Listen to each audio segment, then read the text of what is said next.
আপনাকে দুনিয়া যদি ঘাস করে ফেলে, জাহান্নামের ফেরেশতা আপনাকে নিতে আসবে। আপনার রূহটা কবজ হবে কিরকম জানেন?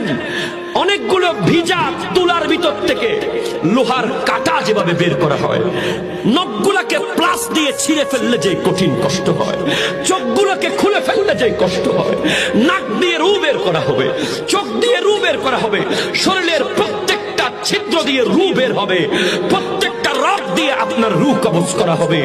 মনে হবে গোটা পৃথিবীর পাহাড় বোধহয় আমার শরীরের উপরে তুলে দেওয়া হচ্ছে, গোটা পৃথিবীর সাগর বোধহয় আমার উপর উঠে যাচ্ছে, গোটা পৃথিবীর কাঁটা বোধহয় আমাকে ফুটিয়ে দেওয়া হচ্ছে, গোটা পৃথিবীর কঠিন আগুন বোধহয় আমাকে জ্বালিয়ে দেওয়া হচ্ছে, গোটা পৃথিবীর সব যন্ত্রণা বোধহয় আমাকে দেওয়া হচ্ছে, কোটি কোটি তলোয়ার দিয়ে মনে হয় আমাকে কোপ দেওয়া হচ্ছে। এই কঠিন কঠিন থেকে কঠিন, কঠিন থেকে কঠিন আপনার রূহ কবজ হবে যদি আপনি দুনিয়াকে ভুলতে না পারেন, দুনিয়াকে ছাড়তে না পারেন, কবরের কথা স্মরণ করতে না পারেন।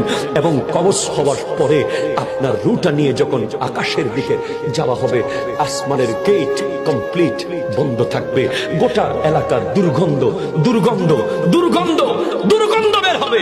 আসমানের ফেরেশতা বলবে, এই দুর্গন্ধযুক্ত রূহটা কার? তখন উত্তর আসবে, অমুক এলাকার সুদী ব্যক্তিটার রূহ, অমুক এলাকার ঘুষখোরের রূহ, অমুক এলাকার শরাবির রূহ, অমুক এলাকার বেনামাজের রূহ, অমুক এলাকার ওই ব্যক্তির রূহ এটা, যে তার মা বাবাকে কষ্ট দেয়। এই রূহের জন্য আসমানের কোনো গেট খোলা হবে না। এই রূহ কবরে আবার নিয়ে আসা হবে। আসার পরে সেই ব্যক্তি কবরে যাওয়ার সাথে সাথে কবর তাকে বলবে, তুমি কি জানতে না? তুমি কি জানতে না? তুমি কি জানতে না? আরে তুমি এত নিশ্চিত কেমনে হয়ে গেলে? যেখানে আমার দয়াল নবীর চাচি যান ফাতেমা বিনতে আসাদ যখন দুনিয়া থেকে বিদায় নেবেন, ইন্তেকাল করলেন, আমার দয়াল নবী ওনার কবরের মধ্যে শুয়ে গেলেন। সাহাবায়ে জিজ্ঞেস করছেন, ইয়া রাসূলুল্লাহ, আপনি কেন এখানে শুয়ে পড়লেন? কিছুক্ষণ নবীজি শুয়েছিলেন।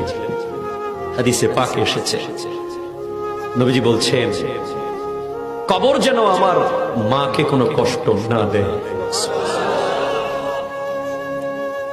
আরে যেখানে হযরত উসমান যুন্নুরাইন রাদিয়াল্লাহু তাআলা আনহু যখন কোন কবরের পাশ দিয়ে যেতেন, কবি বলছে, আমুররু আলাল মাকাবির কুল্লাহিন ওয়ালা আদরি আইয়ুল আরদি কাবরি। আমরাও প্রতিদিন কবরের পাশ দিয়ে যাই। উসমান যুন্নুরাইন রাদিয়াল্লাহু তাআলা কবরের পাশ দিয়ে যেতেন। ওনার আর আমাদের মধ্যে পার্থক্য কি?